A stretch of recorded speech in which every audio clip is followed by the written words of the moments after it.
Good afternoon, everyone. Hope everything is well here at the Bisimoto facility, as always, and greetings and welcome to our new, I would say the 45th, yes, 45 is the number of the weeks that we've done this Tech Tuesday. So thank you so much for joining me today.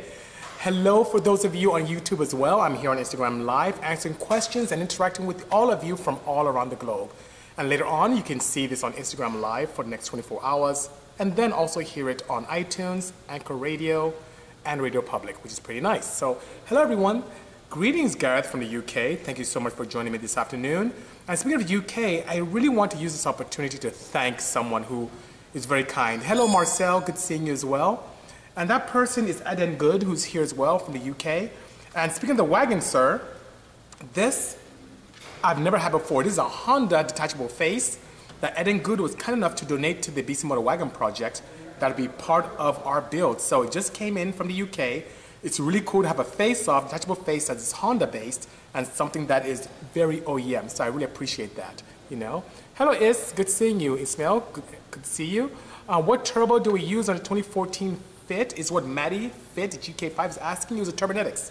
A Turbonetics turbo, and if my memory serves me correctly, I believe it was like a 52 millimeter billet, if my memory serves me correctly, you know. J30 wagon building, sir, that would be really cool. Hello, Black. Thank you so much for joining us. Greetings, AJ Thompson. Thank you so much, and welcome once again to the Bisimoto Tech Tuesday. And guys, here's a question that I get a lot, above and beyond Adding Good, send that great radio stereo to us.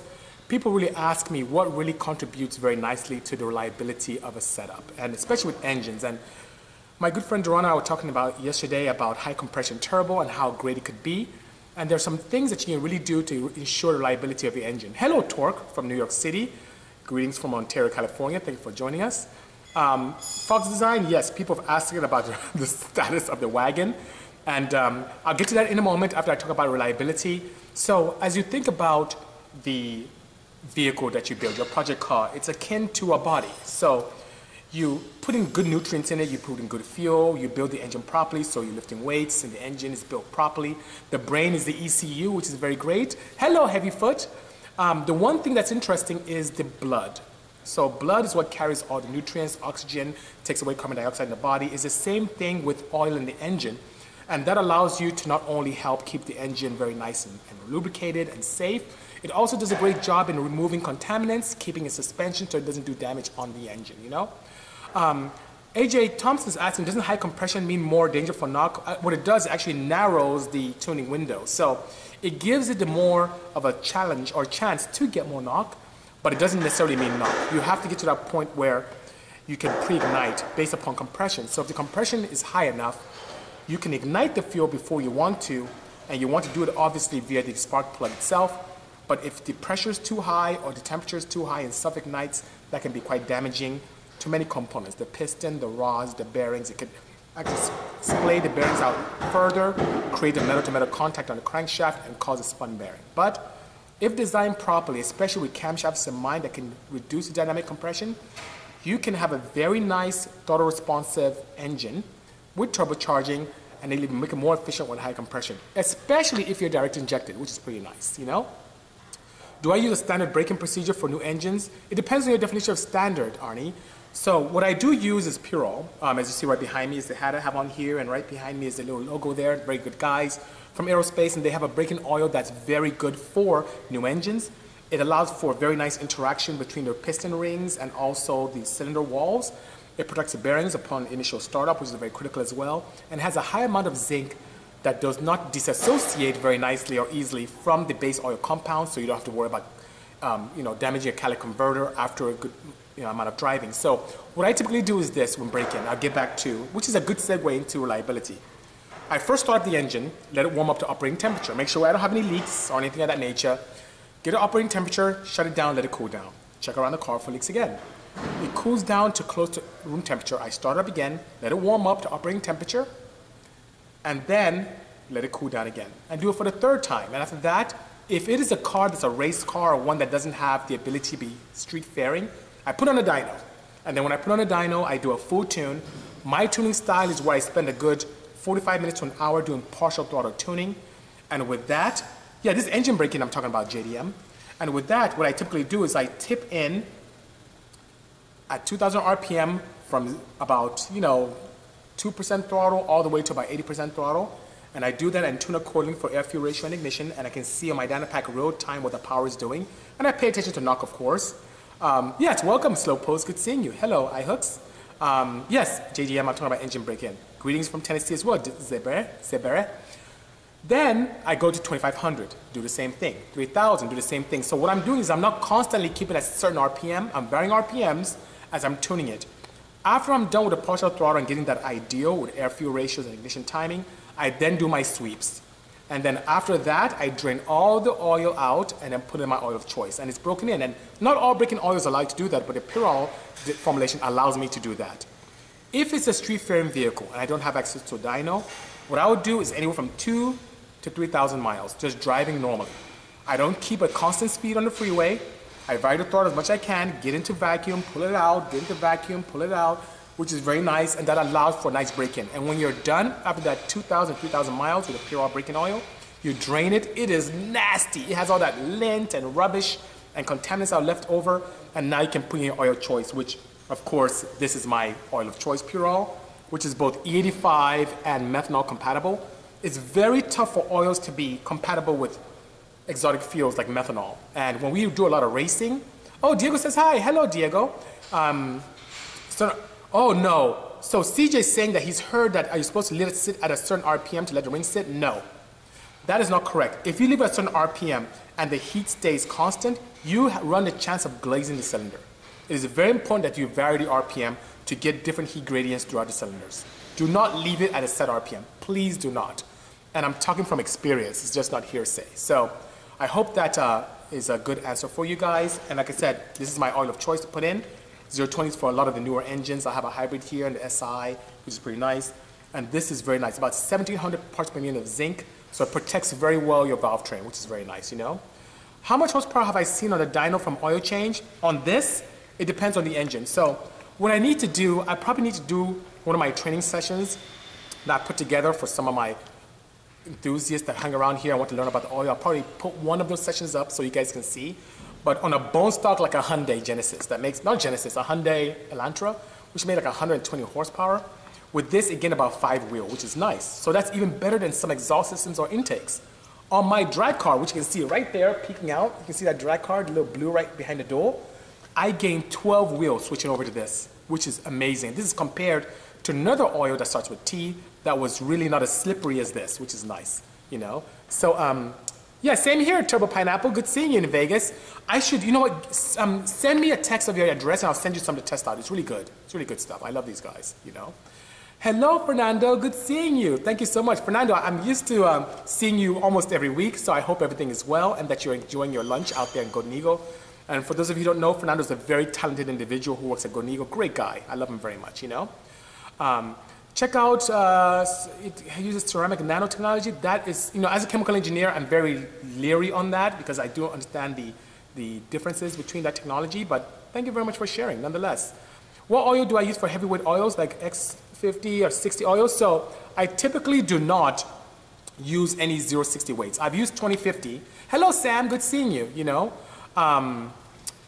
Yes, so back there is I don't know if you can see a black vehicle right there. That is a drag car, the Civic Si, has very loose clearances on the bearings with aluminum rods. I use 20W50 on that, which is pretty nice. You want to see the Porsche Ismail? There are quite a few. There's a Cayman here. There's a 935 right there. There's an old school 1968 911 there. There's a 914 here. There's a pink SC here. There are quite a few. So let me know what you'd like to do. Where could you find Pirol? They have it on their own website, which is pirolusa.com. They have it on Amazon, but I'll give you a hint. I have it on sale on my Bisimoto site. So if you go to bisimoto.com under store, you see a very nice sale that I have going on to help all of you, which is nice. I did good, you missed it. I just talked about you when I first signed on about 12 minutes ago. Thank you so much, I did good. For those of you who don't know, he's the one who sent me this wonderful detachable face Honda OEM-based radio for the wagovan. So I'm going to be bumping in the wagovan, going fast and hearing some nice tunes with something that's very OEM and very unique. I've never, ever had a detachable face one, which is so cool. So thank you so much, I did good. And then I had a question earlier on, I don't recall who it was asking, do I see a difference in the heads using Pirol and air-cooled engines? Yes. Temperatures were absolutely much lower. The technology is from aerospace, so this company does supply all the government contracts, a lot with drones, aerospace-based vehicles, and they see a lot more heat and friction than we see in the automotive scene. And they shared with me that what's really interesting is that it's really scary because the technology that's in the automotive scene for quite a while is old technology. But they, being in aerospace, have to stay up to date on what's new and what's exciting. So, that being said, guess what? They have a great opportunity to be able to provide that opportunity, that oil that gives a lot better friction reduction, much slipperier, higher resilience to heat and chemical resilience as well. And for air-cooled engines, I've seen a 15 to 20 degrees temperature drop, you know? Drag S2K significantly. I've had the opportunity not only to see higher shear stability and the fact that they're able to have this E85 and methanol compatibility. I didn't see great compatibility with methanol with that particular oil. And I've worked with them for many years. This is just a superior compound based upon what I've seen, you know? So that being said, no, I do not. I do not do that dip and deep at all.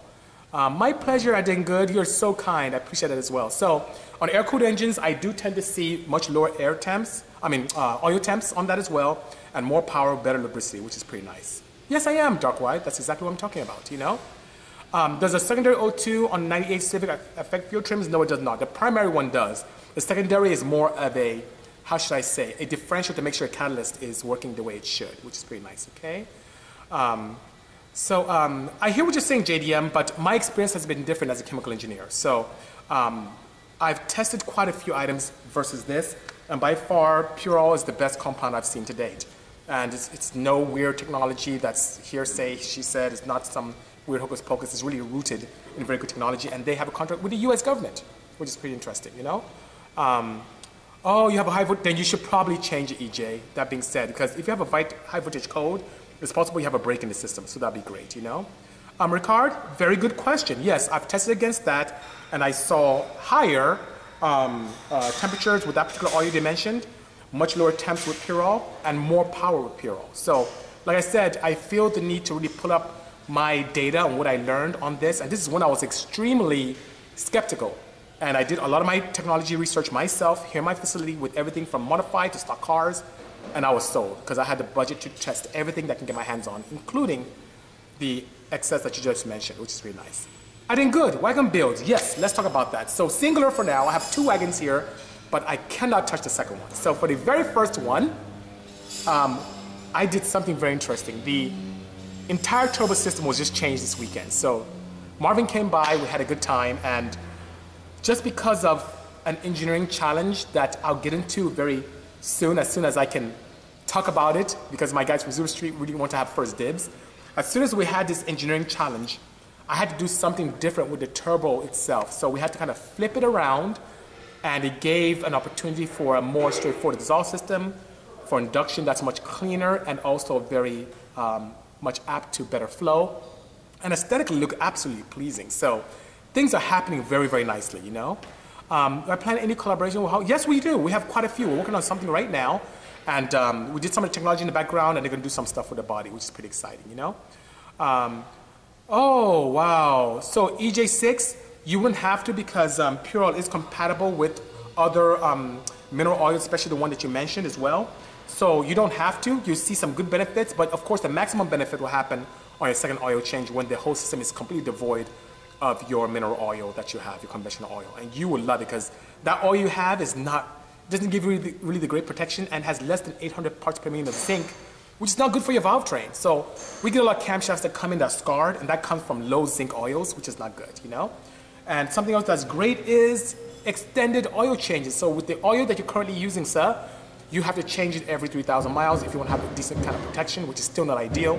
But you can go to 5,000, 6,000 miles with this Pure Oil, which is great, you know? Let's see, heavy foot. Am I finished tuning the Rywire S2000? Always there's opportunity for improvement. So that being said, I would say no. There's more power opportunity there. And as soon as Ryan comes back, we can get some more power, which is very ideal, you know? Oh, that's good, EJ. 234,000 miles. That's fantastic. We have a Mercedes-Benz, one of our customers, that's 220,000 miles and uses it quite as well, you know? Illist, if you like and you're very serious, please send us a resume to lab@bisimoto.com, which is great. Gareth, only for internal combustion engines that are gasoline or alternative fuel driven. It doesn't have the high detergents required for diesel. So on the flip side, if you're using diesel oil to try and get the protection, that's not the best way to go. This is much better to use for any gasoline or alternative fuel base, which is nice, you know. How did it put out? That's something that you should really talk to them about, sir. It did extremely well, very shocking, sounds great, that car is awesome, but I have to leave it to the owners. I'm very secretive for my teams, for the people that come to me. I kind of keep the information internally unless they want to share it. So I'm not at liberty to share that information. Please forgive me, you know?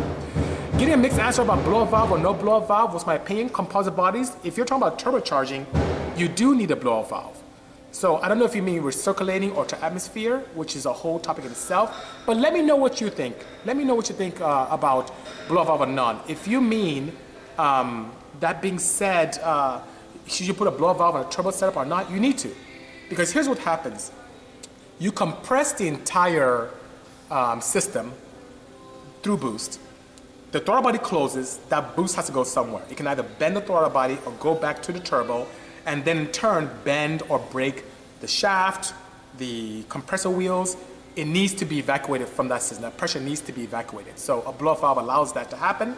By using a signal from the intake manifold, when it sees vacuum, it opens a pop-up valve or diaphragm and lets the air escape. So it really depends, you know. What places sell Puro? I haven't seen it around in auto parts stores. It's really more of a boutique oil, which is nice. So you see some of those boutique oils. Most parts stores carry typically conventional, which makes great money for them and great volume, but it's not the best for protection, especially for us enthusiasts.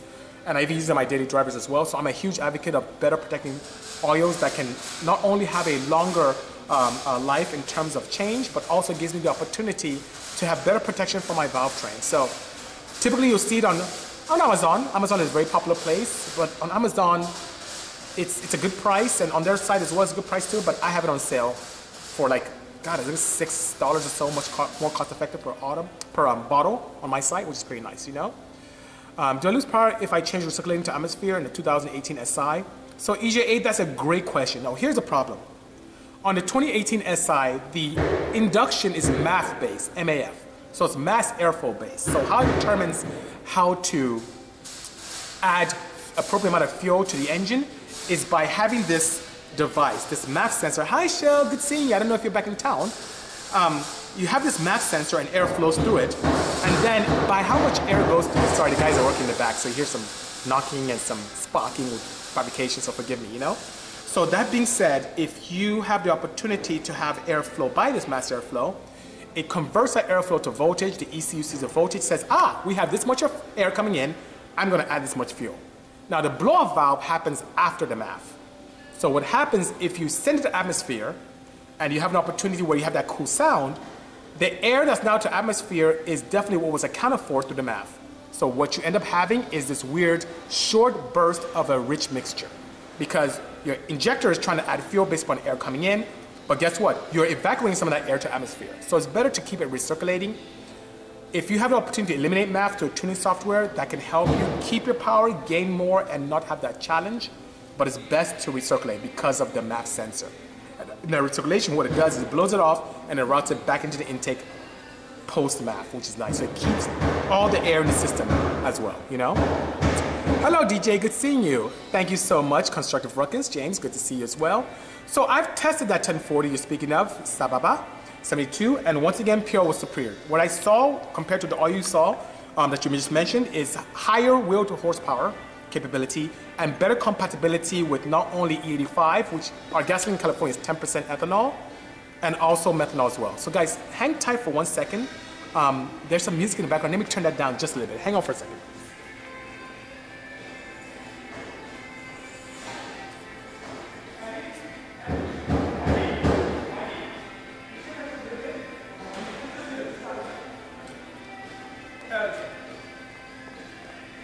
Sorry about that, guys. My guys are playing music really loud back there, so I had to go and come back, so thank you so much, you know. My pleasure, EJ8. Appreciate that, indeed. Hello, Kapili. Good seeing you. Oh, the Koenigsegg's new Regera is so awesome. I love it. And with a free valve engine, I'm a geek, so I love that technology where you don't have to even use a throttle body.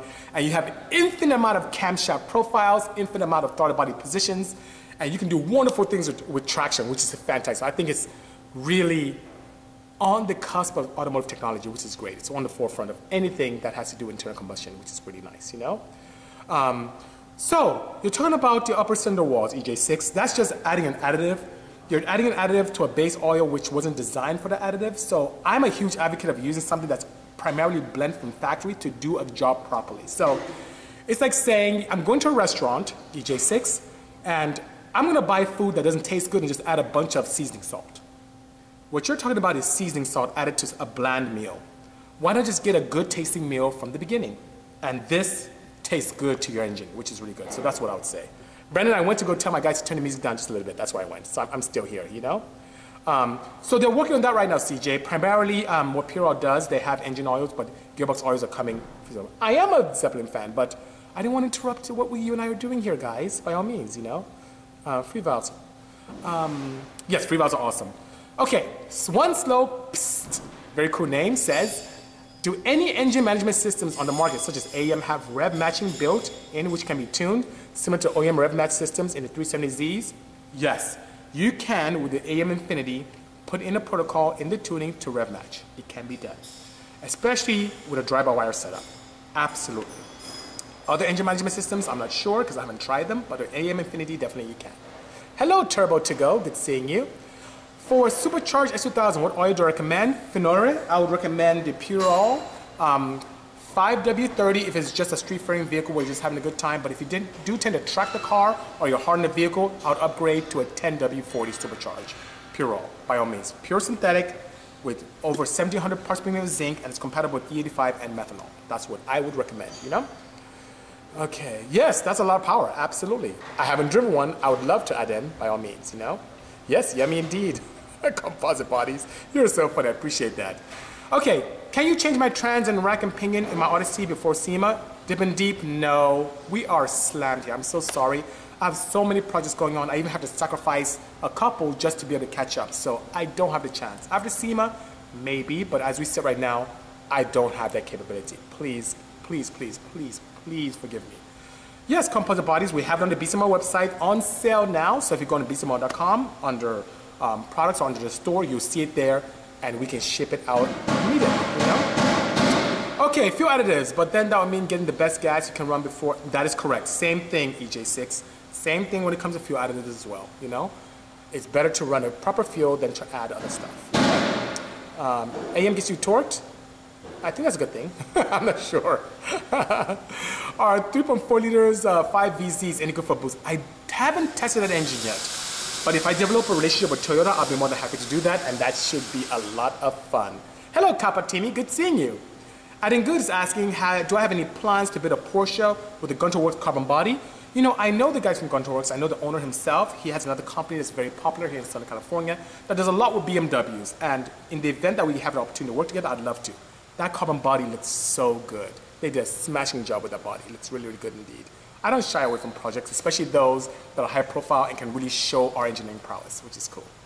Thumb up to you again, Boston. Thank you so much. What motor would I throw in a 2000 Honda Civic Coupe? So it depends on how crazy I want to go. If I want something that's absolutely bananas, I'll do a J series. If I want something that is very straightforward, it'll be a K series swap. Primarily a K24 with a K20 head, maybe a K20A head, which is pretty nice, A2. In the event that I want something that will just shock the crap out of people, I'll do an F-Series. F-Series single cam, like what I have on my inside. And that will shock people. So there are quite a few options that you can do, but I think a straightforward one would be a K-Series. That would be very nice and easy to do. It's very straightforward as well. Okay, let's see. Hello, Boston. Good seeing you as well. How's the GT Homage Merc coming along? Andrew, I haven't touched it at all. I don't think you can see it from here. Yeah, it's on the other side of the blue Porsche over there, but it's my project for next year, and what I'm going to do on Instagram, I'm going to post up a kind of a survey from you guys. So I have these, you know, very, very nice guy, Bisi Designs. It's kind enough to help me with some design work, and I have these livery-based Mercedes-Benz 190s and a very clean one. I'm going to ask all of you what you think I should do next year, but right now I'm not touching it. That's a project for next year's SEMA, which is pretty nice, you know? Boston, that'll have to be definitely after SEMA, because right now I'm slammed. Now we have some secret stuff here that no one's supposed to see yet, except for the magazine people, because they want first dibs, which is pretty nice, but I have to respect their wishes, you know? Thank you, Ikenna Dalo. Thank you so much for joining us today. Things are great. I hope you're doing well as well. Thank you so much, 78 Official. I really love what I do, and I love giving back, which is pretty cool. Boston, my facility is here in Ontario, California. So we're about 35 to 40 minutes east of downtown Los Angeles, which is nice. The motor I'm putting in 914, I want to do kind of something different. You know, I'm tempted to work with Porsche and put a new flat 4 turbocharged engine from the new Boxsters and Caymans. But I also kind of want to modernize the 2.0 that's in there now. So I haven't decided yet. But whatever I do, I guarantee it'll be fun. So EJ6 says he's been running the factory recommended 530 for his Y8. Should you run high viscosity? No, you should not. You should stay with the standard 5W30 Purell, by all means. That's what you should use. No need to upgrade, because you know what? When you run a thicker oil, all it does is increase pumping losses. If you don't have the need, because of increased bearing clearances, to run a higher viscosity, you shouldn't. It takes energy to pump oil through all the orifices in an engine, and that energy consumption, in your case, will translate to lower gas mileage, and that's not what you want. You want to improve gas mileage based upon the lubricity of this oil, and definitely you don't want to kill that or make it negated by putting a thicker oil. Get the best of both worlds, run the recommended viscosity, enjoy the slipperier, more protective nature, and the cooler opportunities, which is great, you know? Torque 9A is asking a great question. Any tips for ITB tuning? How tricky is it really? Torque, that we can do a full hour on that alone. And we're into the 26-minute right now, but I'm gonna give you a condensed version that is not over people's heads, that everyone can pretty much understand and enjoy. So, individual throttle bodies are great. It allows you to really optimize individual runner lengths, to take advantage of full, how should I say, inertia supercharging by really the different harmonic waves that exist based upon RPM and length of valve to end of throttle body, which is nice. They also look cool, sound great. There's so many advantages with going ITBs. Now, here's the thing. ITB tuning, for those individuals who are not super experts with it, can be very easy if it's an engine that doesn't have a very aggressive camshaft in it. And what that does in turn is it allows you to run an atmosphere, like a small box or a small tube that's more of a pseudo atmosphere. We can put a map sensor into it and connect to each runner, and that allows you to tune it like a regular manifold setup. So it's not challenging at all. The other way, if you have very aggressive camshafts, or you want to be very clever with some tuning opportunities, you can tune in what is known as alpha N. And alpha N is where you have the opportunity to tune based on throttle position alone. But you have to be very careful. The throttle position is your lifeblood with that kind of setup. So that being said, if you tune the throttle body like that, you need to do whatever you can to keep that setting as is.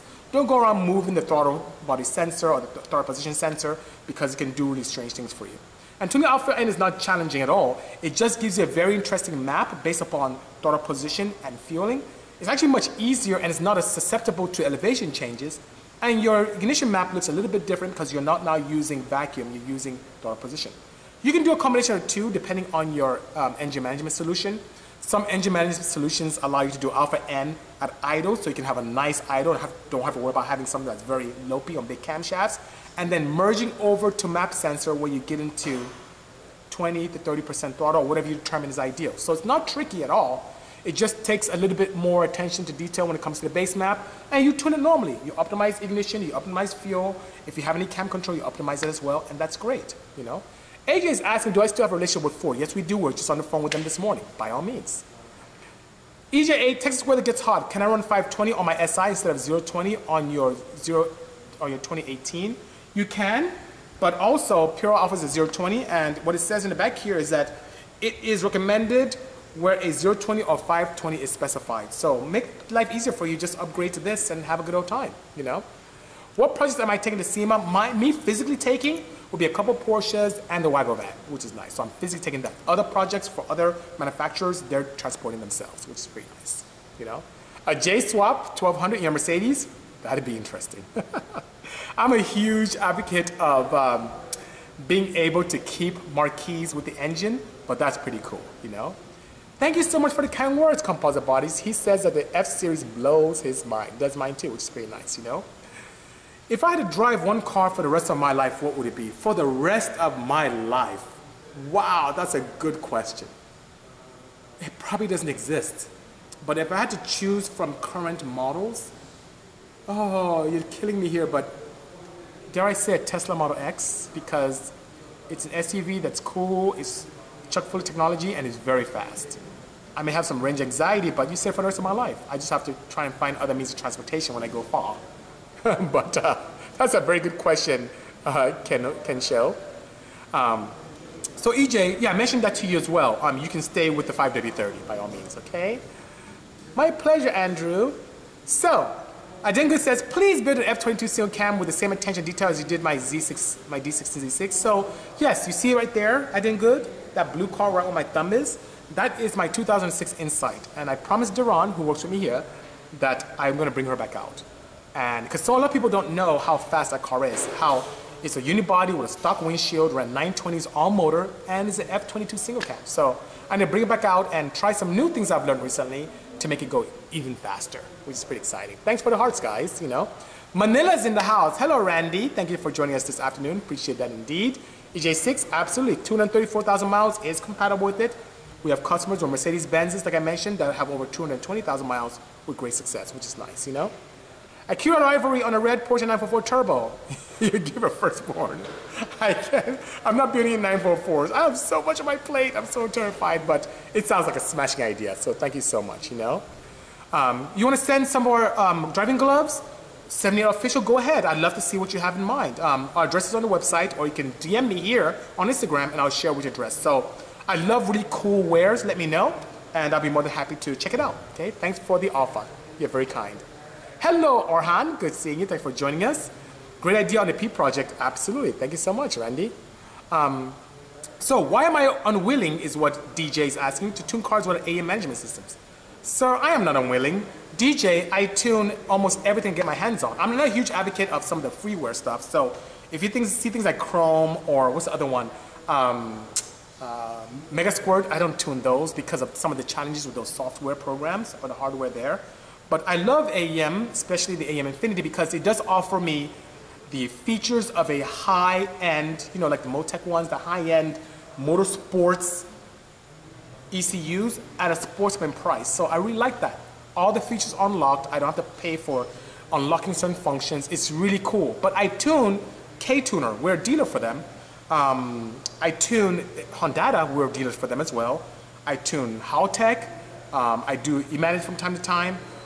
Let's see, what's another popular? Stinger, I do that, which is from Europe, not Europe, from Australia as well. We've had some fun with, what's that weird one? MBE, we've done that as well. I tune all types of engine management solutions. I just am partial to AEM because I like what it has to offer, especially the Infinity. Series 2 is great too, but Infinity is just, it offers me so much for the price. So what's there not to love?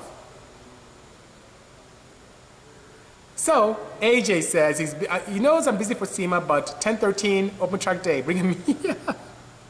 Tell you what, okay, here's what I commit to you. 1013, is that the same day as Speed District? I'm not sure. But let me see what I can do, because I think both the cars I'm taking to SEMA are going to be in paint at that time, and if so, I should reward myself by going to the track day. So let's chat. Let's chat, AJ. You know how to reach me. Oh, thank you so much, Orhan. I appreciate the kind words. Thanks for being a fan, indeed. It's very kind of you. Do I do budget cars like EK9s? So I work with American Honda directly. We've done crazy stuff. So I'm taking the budget kind of car thing a little further back to the 80s. So 88 through 91 EE wagon. I'm building one right now. So that's a little more old school than EK9s, but I'm putting similar technology that can be transferred to the EKs without challenge, you know? EJ6 is saying it's great because he wants to confirm those beliefs. It's crazy amount of people who sees putting 2050 on higher mileage engines. I do understand that. You know why? Because they're using oils that are not as robust. So not all oils are created equally. It's not a commodity. Their base oils make a difference. And the more I hear these questions from you guys, the more I feel the need to put together this training session and put it up on Instagram Live and put it on YouTube so you guys can see my experience and my research on what I've determined between conventional oils, synthetics. Not all synthetics are created equal. What's a group 3 synthetic? What's a group 4? What's group 5? What are the advantages of combining 4 and 5? Why does synthetic make a difference? I really need to talk about that. So people do that to make up. Because if you, in a high mileage engine, put a conventional oil of a standard weight, it doesn't have the protection. And they try and overcome that protection by using a thicker oil. But not only does it make things more difficult for the engine because you need energy to overcome the thicker viscosity, it's a Band-Aid. And you still have to change it often. If you really think about it, conventional oils can be more expensive than this. On my website, I have a $14.99 a quart, which you may say, oh, that's more than $8, that's more than $7. But you know what? The oil change intervals are double the amount of conventional oil. So you get better protection and longer change intervals. What's there not to like? I think it's a great thing, you know? Hello, Randy. Good seeing you. Shaba says, I should offer some classes for those who love the stuff, would get a crowd. You're so kind. I think I will. But I'm not the kind to want to charge for that. I want to be able to give back and allow you guys to enjoy. And I really do this because I wish I had the opportunity when I was younger and I was getting into the scene as well. Oh, Doran's leaving. Bye, Doran.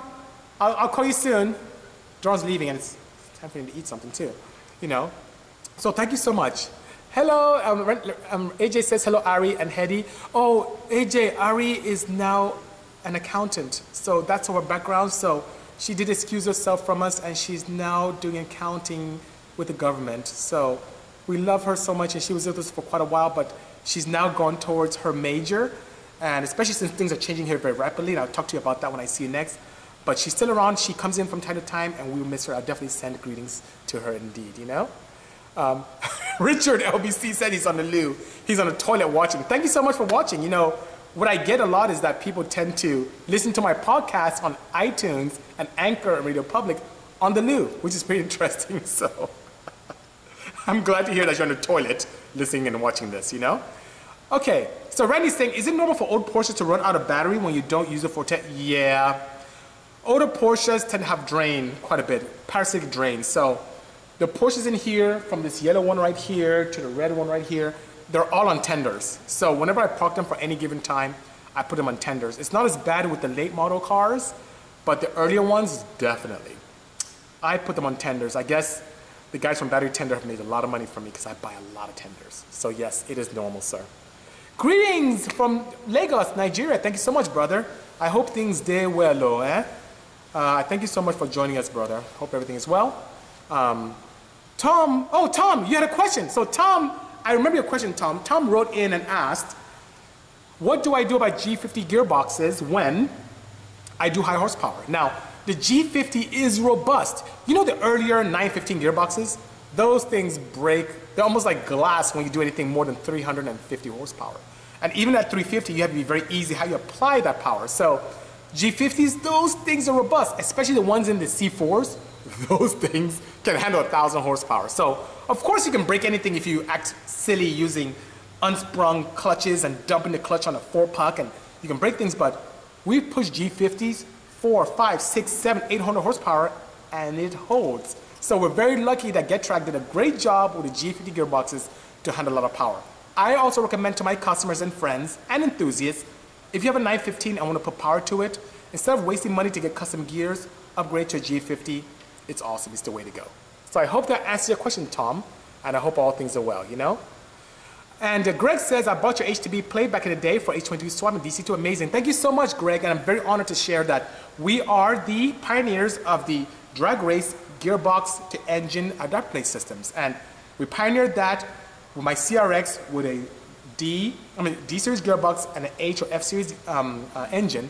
And then we did it with the B series and people knocked us off as normal in the Honda world, which is sad. But I am very honored to be able to brought that technology to the masses.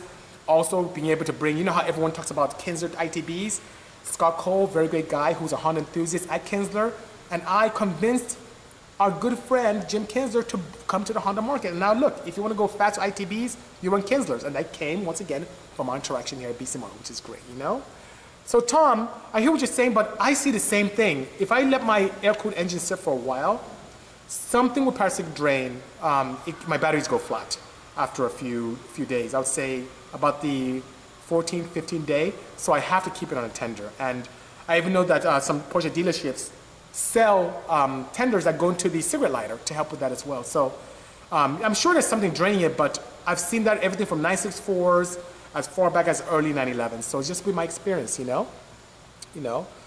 Slowpost said, you spoke last week, but specifically, which transmission would you bolt to the H22 and why? Transmission code would be helpful since I'm not too familiar with Integras and Civics. So it depends what you want to do. If you're road racing, drag racing, you want to go to B series, and anything from the LS gearbox to the GSR gearboxes work very well because there's more aftermarket support for those. And once again, this is if you're putting it in a swap. If you have an H22 in a Prelude or an Accord, there's no proper tunnel for a shift rod. So you may want to stay with something cable-based. I would typically, because I'm crazy, go with a Quaife gearbox. So I'm crazy, that's what I would do. So I hope that answers your question properly. Hello, Island. Thank you for joining us this afternoon. Composite bodies, have I been to the Porsche Experience Center of the 405? If so, would I recommend it? Yes and yes. So I was there with the grand opening. I've been there quite a few times. My team has been there as an invitation from Porsche to come and test new cars and go through the entire course there. Even the last time when I was traveling to New York to film for Netflix, my team, Hedy, Ari, they all went there, had a great old time. So yes, quite a bit. We've had PCA banquets there. It's a great facility and I would definitely recommend it by all means. It is amazing. It really immerses you in the Porsche experience and you get to know why everything Porsche is so important. And the camaraderie is absolutely superb. Great staff there. And you know, there's some racers that even tune here. I know Andy Hope is a driver there and he tunes here. I tuned here quite a while with his CRX and he is a driver there, which is really great, you know. So it's a great facility, which is very nice, you know. Okay, so Booster says he's going to drop a KO3 in his Elantra and the possibility of being the first Bisi tuned ES. It depends on when. So let's keep in touch. Keep me abreast of your project and maybe we can make that happen, you know. Hello, Willie. My pleasure, 9A. Appreciate the kind words. Thank you so much. And Torque, I'll tell you something. Torque is saying thank you so much that he's been following me for quite a while. My content is always on point and simple to understand. So as an engineer, it's very easy for us to speak above everyone else. It's easy to talk engineering lingo, to almost sometimes purposely confuse people, derive pleasure out of speaking on technological terms that most people can't comprehend. But that's not my thing. I want to be able to break it down for everyone to understand. Technology is a great thing. It allows us to improve quality of life. It makes things go around. Even the technology you're using now to see me is as a result of hard work and being able to embrace and push forward things that are tech-based. So that being said, why should we continue to make it unreachable, to make it confusing for people? I love to break it down and make everyone understand because it's really great. And you know what? I'll tell you something. We need more engineers. We need more people to get involved in technology. Every year in the United States, we get about 2,000 people that graduate in hardcore engineering technology as it relates to hardcore tech or even things mechanical. While in China, there are over 200,000 a year that graduate. We need to change that. We need more enthusiasts. You can be an engineer, have a great quality of life, get the girl, have a good time. If you're a girl, get the guy, whatever the case may be. You can be hip, dress well, have a great business. It really is very rewarding, you know? So I would encourage you guys to please, please embrace science. It's a great field indeed, and it doesn't have to be confusing. Forgive my peers that like to make things difficult. They're on YouTube, putting formulas up and trying to confuse you guys. I'm sorry for that. It's not how I do things. When it comes to throwing down and talking technology, I can chop it up with the best of them. But when it comes to being able to get you guys to understand, that's why I'm here. I'm here to give back. I had the same opportunity with an engineer when I was much younger, and I want to be able to do the same for you. Hello, Dennis. Greetings. We miss you. Good seeing you. And thanks for joining us last week. Hello, Stupid the Cart. I haven't seen you in a while. Hope things are well. Odyssey for life. I think good. I agree. Hello, Packer. Thank you so much for the kind words. I appreciate you joining us today. Happy Tuesday to you as well, Joe Guy. Thank you so much. Thumb up to you and waves to you, BK and DD, Dupez, respectively. What about a Camry? Camrys are cool. They have opportunities. I've had a crazy Camry come here. So I had a relationship with TRD for quite a while. When they went to NASCAR and had the opportunity to bring their own engine program in-house, their Dynapack was tied up. Yes, they have a Dynapack in TRD here in Southern California, and they need access to one. So they come and rent out my dyno for a week at a time, which is great. Well, speaking of Camrys, I had a crazy Camry here that you guys may have seen at SEMA and on Jay Leno's garage where the whole top comes off. And it's this crazy top fuel looking thing. It really is a V8 Toyota engine with a supercharger. Sounds awesome. Sounds like an LS. And the thing made great power. And they had a hard time tuning it in-house, had a hard time with a different tuner, brought it here, and we got it running. Before they came here, the car was shut down on the track. They'll do a burnout and shut down. When they left, and yes, it was on AEM, we had an opportunity to get it running beautifully. So it started running well and made good power, which is great, you know? Harley FI is good. It's not bad at all. I have no challenge with it. I've tuned it before. The guys at Harley are great. They're also a subsidiary or overseeing body with Racepack, and I like them. It's a good EFI system, but I still prefer AM Infinity, so thank you so much. Do I have anything for the D16 Z6 left in stock? I believe I have some retainers. I think I have a set of rods. I think I have springs, and I may have a couple of camshafts left. So at the end, if there's something you need, let me know. Since you've been kind to me, I'll give you a proper discount, okay? Varro, I want to shoot my Porsche so bad. Which one? I have quite a few. I'll be more than happy to. Anything I do to help, Varro, just write to me, send me a DM, and let's see what we can make happen. So some of my Porsches are going up north to Monterey for the Rensport reunion, which starts this weekend. I won't be there because I'm here working. But by all means, after that, better yet, after SEMA, let's get together and I'll have even more Porsches for you to shoot then. How does that sound? You know? If I brought you a 96 Nissan Maxima with E-Manage Ultimate, would I tune it? Heavy foot, I must decline, only because I'm not a huge advocate of piggyback systems. It doesn't allow me to do the best at tuning. It doesn't allow me to put fail-safes and safety measures in place. So unfortunately, I'm not able to tune your E-Manage. Please forgive me, you know? Are you going to be offering tuning services for the 10th Gen Civics? Oh, race day, I'm so sad. I'm actually quite embarrassed about this because, yes, we work with American Honda. We played around pre-production with the Type R 10th Gen, with the base Civic 10th Gen. We had an SI here for probably, and I did a Tuesday in front of it with the Turbonetics. We had one for almost a month and a half, almost 2 months here as well. We developed a cat bypass, a downpipe, worked with K-Tuner to develop some really cool things and test their flashing services. So yes, I do race every day, have access to tuning services for both Honda and K-Tuner for the 10th Gen Civic and some parts as well. So forgive me for not being very clear with that. I need to do a better job of bringing that out there. If you need a downpipe, which doesn't throw codes, if you need a cat delete as well for off-road use and to create a lot of power, make your car much faster. If you want to set up where you can, in the off regular mode, drive normally, and with the sport mode, pick up a good like 50 horsepower and almost 84 pounds of torque, I have the solution for you, okay? Let me know, send me a DM. Hello, Dylan. Hello, Dickinson. Wow, GTA. GTA Whip says his first project car is going to be a BMW E36. Wow, that's a good choice. So my advice to you is do it right the first time. Please don't choose rubbish parts. If you're going to boost it, use a quality turbocharger and quality systems. If you're going to get exhaust system, use a quality exhaust system. If you're going to use oil, please use a proper oil, not rubbish. Use something that is ACEA certified and exceeds those requirements for European ACA standards for JASO in Japan and API in the United States. By all means, protect your engine. Do it right the first time. Save up and get the right parts is my advice. Hello, Manu. Thank you for the kind word. Hello, Xavier. Thank you so much. Okay. CJ saying, how often do you change the oil in a turbo motor? The label says it's fine for 5,000 miles, but I don't believe that. CJ, I don't blame you. On conventional oil, don't believe it. It doesn't give you the protection you need.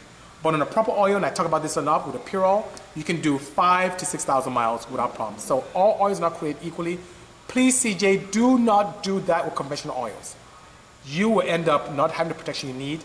The manufacturer will be more than happy to send you a new motor or get you into a new car. So by all means, don't do that unless you have proper protection. I have it on sale on the Bisimoto website. $14.99 a quart. It's so worth it. Please invest in that. It's much better to do it that way, you know? Good, Xavier. Good seeing you. Ken Knight. Thank you so much. Okay, so Dark White said, forgive me, I forgot what they're called, but could you shed some light on the vertical compression holes in pistons that pass through the compression rings? Great. I wish I had a piston here. I should grab one, but I'll be gone for a while. Some of you may be sad. So imagine a piston. So you have two type of gas ports. That's what you're calling it, gas ports. You have the vertical gas ports, which go on top, and lateral. I'm a huge advocate of the lateral gas ports. You know why? Because the lateral gas ports allow you to have good ring seal on top. It conforms better to the cylinder to give you more power, and it doesn't create significantly more induced friction that you'll see with upper gas ports, and they don't plug easily. So with the top gas ports, the ones that come right down, with the vertical gas ports, they can get plugged with carbon deposits. They put a lot of pressure on the ring. So I don't know if many of you know, but a lot of friction occurs in the ring package. A lot of power loss occurs in that.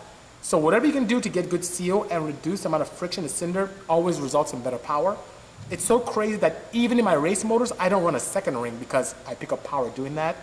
So because of the vertical gas ports, oh, look at this. Andy, come say hi. Come say hi.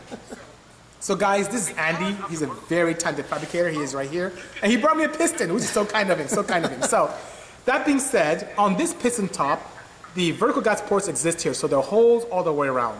But what those holes do, they push gases of compression into it.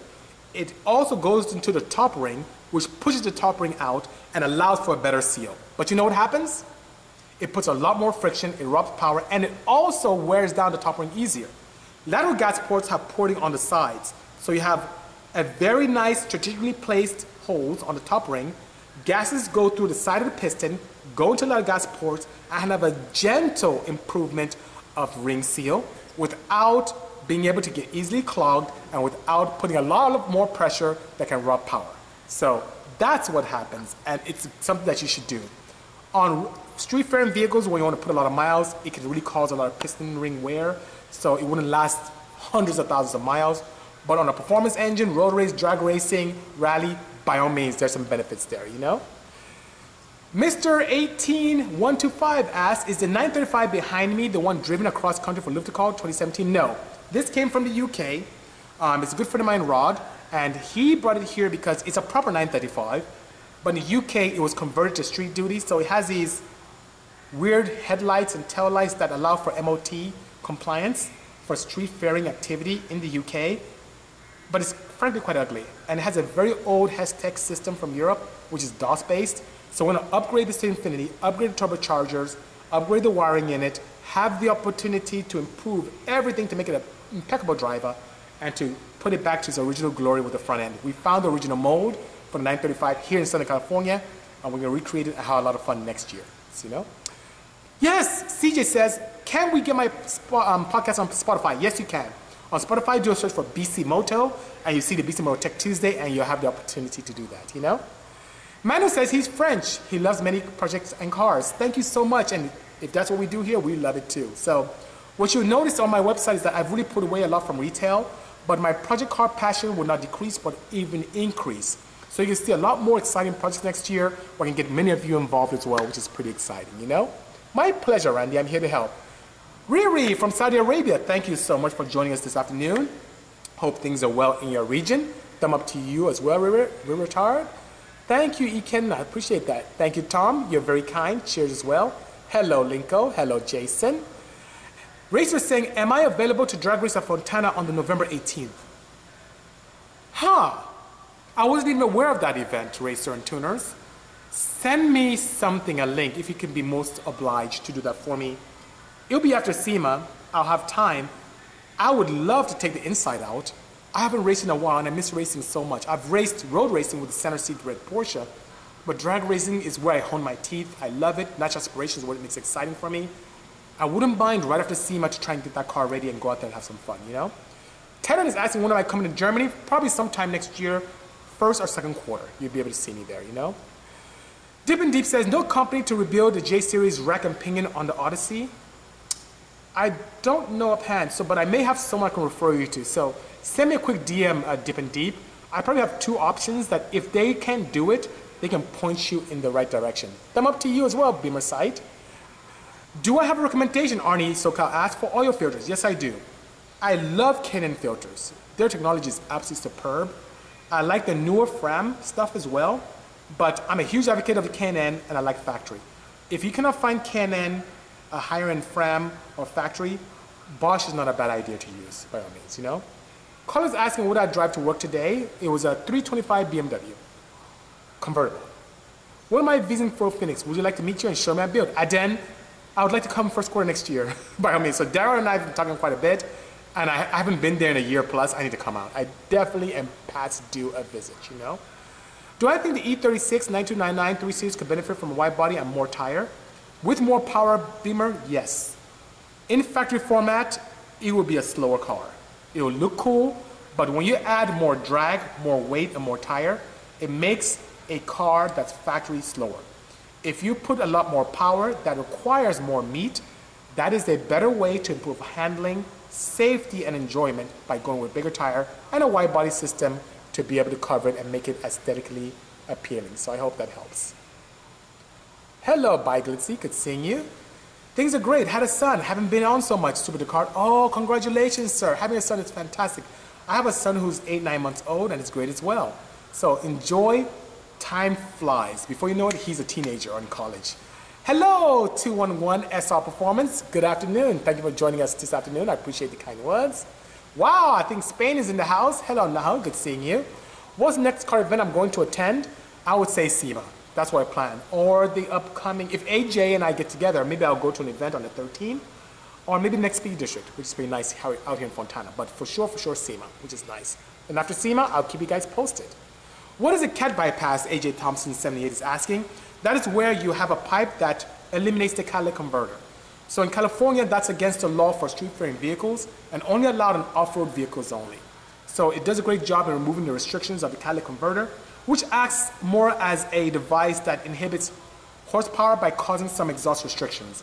But when designed improperly, you can actually lose power because you can have a point where you have a significant amount of flow loss, or you can have a scenario where the ECU is not happy and then adds a lot of fuel and retards timing to compensate for what it sees as a fault, you know? So Beamer Sire, I just answered your question about the 3 Series. It can benefit from a wide body and more tire if you have the opportunity to increase the power, you know? Do you do custom builds, and if so, how can someone contact you? Yes, I do. Write to us at sales@bisimoto.com. Right now, we're packed until the beginning of the year, and next year, we're gonna limit what we take in, so the sooner you get in, the better. Packer R says, if I were to build a Mark III Supra and had a partnership with Toyota, what route would I go? Definitely 2J. Or if I'm crazy, because I love doing things where I have the classic looks of a car but infuse modern technology, the new Supra engine that's a combination between Toyota and BMW, I'll probably throw that in and go to town. That's actually what I'd like to do on a Mark III, which is pretty cool, you know? Hello, Mexican Arab, very interesting name. C. Perez, thank you so much. C3 Garage, thank you so much as well. My pleasure, Dr. Wraith, you're very kind.